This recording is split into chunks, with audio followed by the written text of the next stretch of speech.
ni mkate wa uzima. Mwili wake, neno lake na maisha yake ndio mkate wenyewe. Mwili wake na neno lake na maisha yake ndio mkate wenyewe. Ukitaka kusikia neno lake tukalishika, basi tunakula mkate. Ukitaka kuishi maisha matakatifu, basi ni kusikiliza neno lake na kuishi na kushika. Tunataka pia kupata na kufika mbinguni, lazima tumwamini, lazima tumpende, lazima tumfuate. Hiyo ndio njia. Kwa kuishi maisha yake tunapata tunakula mkate.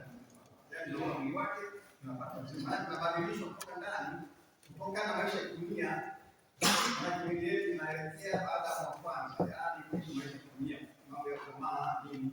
Lakini tukifuata Yesu zitakuwa hilo tamaa zinakufa. Badala yake tunapata nguvu ya kuiga mfano wa Yesu mwenyewe na kupata kuingia mbinguni. Kinywaji chake Yesu ili tupate ni bora zaidi kuliko yale maji waliokunywa wale Wayahudi kutoka kwenye mlima, kwenye mwamba ule wa jangwani. Kinywaji chake ni mwili wake na damu yake, ndio kinataka sisi uzima wa kweli. Na pia anajivuta hapa. Nimewapa mkate kutoka mbinguni. Neno lake kutoka nafsi yake ndio mkate huo. Nyama ni mkate, damu ni divai, na hivi Ekaristi inaashiria hayo. Tunapopokea kanisa takatifu tunakula mwili wake na damu yake, na hivi tunapata uzima anaowaahidi. Ahadi hiyo ya Yesu ukiifuata, basi anasema mwenyewe kwamba tutakuwa siku ya mwisho. Kwa matazamio hayo, basi tunangojea kwa hamu na kwa imani kwa kuungana naye tuweze kufika kwenye uzima huu. Leo tumepata fursa hii ya kumheshimu, ya kumshukuru, ya kumwabudu na kwa pekee kumkaribisha katika mazingira yetu. Ndio maana tunazunguka tuweze kuingia nyumbani, kuingia mashambani, tumemkaribisha kumtoa hapa na kuzungumza naye. Katika nafasi ya kukumbuka hiyo, nimekumbuka mambo matatu. La kwanza, katika Agano la Kale, sanduku la agano lilibebwa na mabani tu, asifika mtu mwingine. Sasa siku moja katika nafasi ya kusema sanduku lile, wale walitoka wakawa wanataka mmoja akakimbia kwenda kushika, alipata pale kama radi hapa na mama mzito kwa baada ya kutembea, haiwezekana kama mtu mmoja kumpokea kwa pekee yake, lazima nikanao. Kwa hiyo ni jaribu kufundisha kwamba ni mabali wale walioruhusiwa kushika hivi hivi, na kwa njia hiyo wale waliokushikusa tu wakadondoka. Hiyo inaanza kwa maana. La kwanza. La pili, ninanikumbusha mimi wale wanaokwenda Roma, wanaenda Roma watu karibu na kanisa la Papa pale ambao makao makuu ya Baba Mtakatifu ndio kwa kanisa la Jimbo na Vatican ni kingine pale ni kanisa la Jimbo. Kuna kanisa la Roma na kanisa la Roma. Sasa katika kanisa hili lazima ufuate desturi zile zinazopendana. Maana yake kanisa la kuzana na kanisa hili linafanyika tu. Ndio misa inafanyika. Hakika kule kila mmoja akifika pale anaandika jina na anakwenda kukaa kama mtakaa.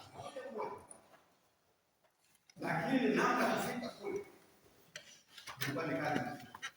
Kuna ngazi zaidi ya 24. Unaenda kwa magoti.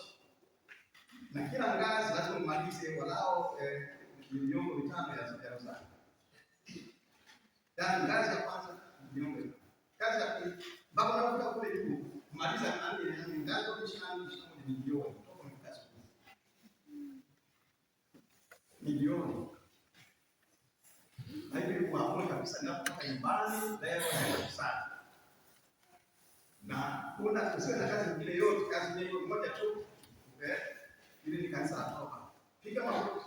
Kwenda wewe kule ni mbali mmoja wewe. Wote kanisa. Ya Bwana. Hadi na wale wengine ndio wanapenda. Waliofahamu wale wanataka kumjia kumjia sababu wale wote ndio kika. Ndio safari misi na.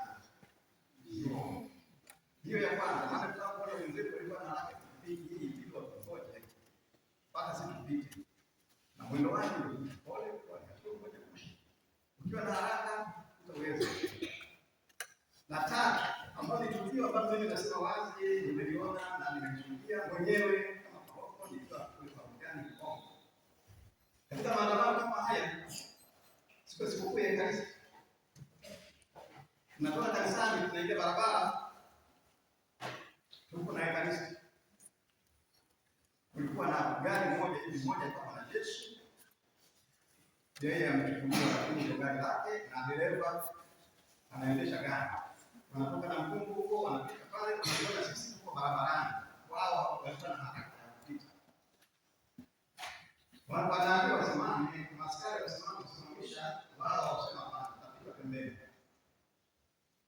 Walipofika, nilipofika mimi nani watu kuna wingi katikati. Alipofika pale sisi dereva labda alitazama upande wangu na kule usafu na nani namna hiyo, gari ikapinduka na kuondoka. Na mizigo sababu alikuwa na mizigo ile tunaacha ilikuwa imelala hiyo gari huko chini. Sisi tunatazama tunaendelea.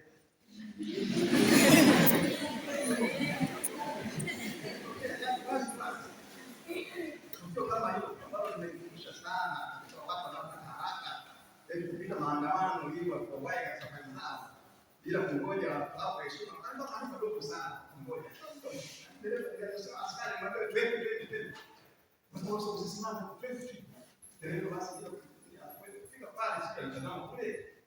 Akasahau nani basi gari likapinduka mzigo ule ukadili kuongeza mfuko chini. Na watu wasikia kama wale wale maandamano ndio kusaidia kuimarisha tena tunaweza watu wengi.